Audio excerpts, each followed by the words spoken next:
नमस्कार. स्वाद अन्नपूर्णा या आपल्या चॅनलमध्ये आपलं मनापासून स्वागत. आज आपण कोल्हापुरी पद्धतीने मटण किमा गोळी बिर्याणीची रेसिपी पाहणार आहोत. ही रेसिपी अगदी चवीला अप्रतिम लागते व मेन म्हणजे कमीत कमी साहित्यामध्ये तयार होते.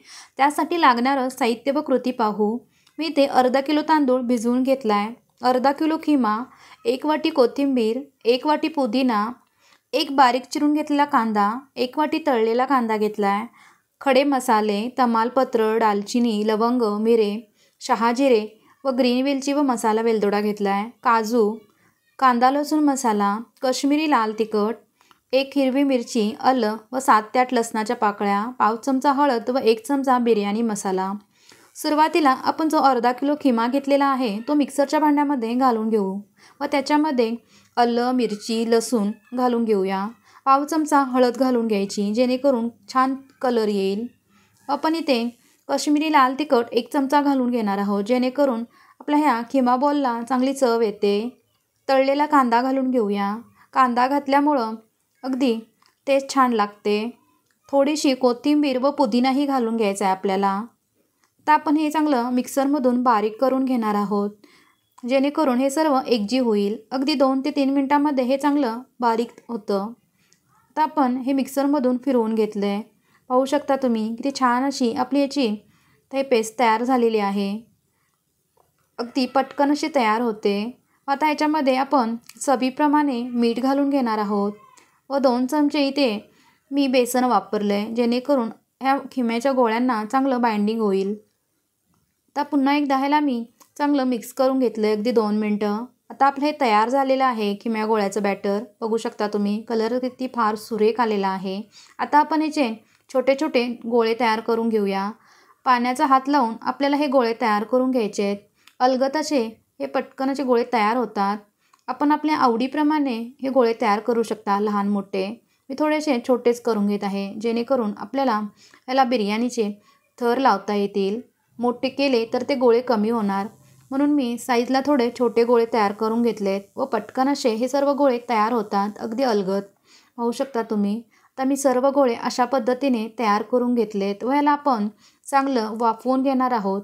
आता गॅसवरती पाणी गरम करून घेतलं आहे व त्याच्यावरती हे आपण वाफवून घ्यायला ठेवून देऊ. 15 ते 20 मिनटामध्ये हे गोळे वाफवून तयार होतात अगदी. तोपर्यंत आपण बिर्याणीसाठी लागणारा भात तयार करायला ठेवू. मी इथे 1 चमचा तेल गरम करून घेतलं आहे. जे खडे मसाले घेतले होते ते घालून घेतलेत व चांगलं 2 मिनटं आपण ह्याला तेलावरती परतवून घेणार आहोत. चांगलं परतून झाल्यानंतर आपण ह्याच्यामध्ये अंदाजाप्रमाणे पाणी घालून घेऊया व चवीप्रमाणे मीठ घालून घ्यायचं व पाण्याला चांगली खळखळून उकळी येऊ द्यायची. उकळी आल्यानंतर आपण जो अर्धा तास भिजवून घेतलेला तांदूळ आहे तो घालून घ्यायचा. शक्यतो तांदूळ भिजवून घ्या जेणेकरून आपला भात चांगला मोकळा तयार होईल व तांदूळ तुटणार नाहीत. अलगद हाताने हे सर्व मिक्स करून घ्यायचं. चांगलं याला उकळी येईपर्यंत शिजवून घेऊया. आपल्याला 75 ते 80% हा भात शिजवून घ्यायचा. तांदूळ जसे शिजतील तसे ते पाण्यावरती तरंगायला लागतात. पाहू शकता किती छान असा आपला मोकळा मोकळा राईस तयार झालेला आहे, पांढरा शुभ्र. अलगद असा या झाऱ्याच्या साहाय्याने आपण नितळून घेणार आहोत जेणेकरून सर्व पाणी खाली नितळलं जाईल. मी आता चाळणीवरती हा राईस काढून घेते. अलगद असा काढून घ्यायचा आहे आपल्याला. आता आपण बाकीची तयारी करून घेऊया. मी अलगद आता हा सर्व राईस काढून घेतलेला आहे. अगदी पटकन अशी ही रेसिपी तयार होते. आता आपण चेक करून बघूया आपले हे वाफवण्यासाठी ठेवलेले खिम्याचे गोळे तयार झालेत की नाही. पाहू शकता किती छान असे तयार झालेले आहेत. आता आपण कांदा तळलेलं जर तेल शिल्लक होतं त्याच तेलामध्ये आपण हे खिम्याचे गोळे फ्राय करून घेणार आहोत. जर आपल्याला फ्राय करायचे नसतील तर तुम्ही शॅलो फ्रायही करू शकता. अलगद असं ह्याला पलटवून घेऊया. एकसारखं ह्याला मिक्स करून घ्यायचं. गॅस आपल्याला कमीच ठेवायचा नाहीतर ते खाली लागू शकतात व झाऱ्याच्या साहाय्याने तेल नितळवून आपण हे सर्व खिमा बॉल तयार करून घेतलेत. अगदी पटकन असे हे तळून होतात व चवीला तर अगदी अप्रतिम लागतात. असेही खायला छान लागतात.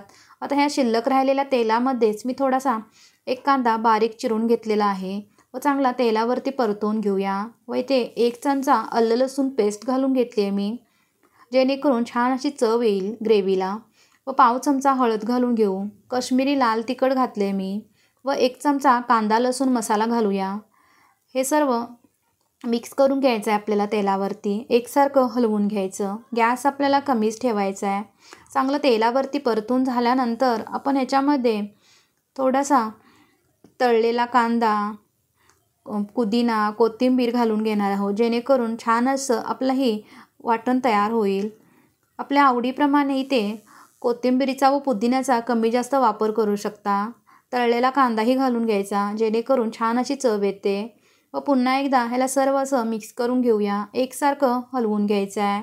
मी इथे 1 चमचा बिर्याणी मसाला घालून घेतला आहे. जर आपल्याकडे बिर्याणी मसाला नसेल तर आपण इथे गरम मसाल्याचाही वापर करू शकता, काही हरकत नाही. आता मी 2 मिनटं ह्याला चांगलं परतवून घेऊन वाफ येण्यासाठी ठेवलं होतं झाकण लावून. त्याच्यामध्ये 1 ते 2 चमचा गरम पाणी घालून घेऊया, जेणेकरून ग्रेव्ही तयार होईल. एकसारखं हलवून झाल्यानंतर मी इथे 1 मोठा चमचा दही घालून घेतले. दही घातल्यामुळं ग्रेव्हीला छान चव येते. एकसारखं हलवून घ्यायचं आहे. मिक्स करून घेऊया हे सर्व. गॅस आपल्याला कमीच ठेवायचा आहे, जेणेकरून खाली लागणार नाही. आता आपला हा तेलावरती चांगला मसाला परतवून घ्यायचा आहे. एकजीव होईपर्यंत चांगले मिक्स करून घेऊ. बघू शकता किती छान असं आपल्या ह्या मसाल्याला आता कलर आलेला आहे. व 2 मिनटं आपण याला झाकून ठेवूया, जेणेकरून चांगलं तेल सुटलं जाईल. तर आपण चेक करून बघू की छान असं आपल्या ह्या मसाल्याला तेल सुटलेलं आहे. पाहू शकता तुम्ही. कलर तर फार सुरेख आलेला आहे.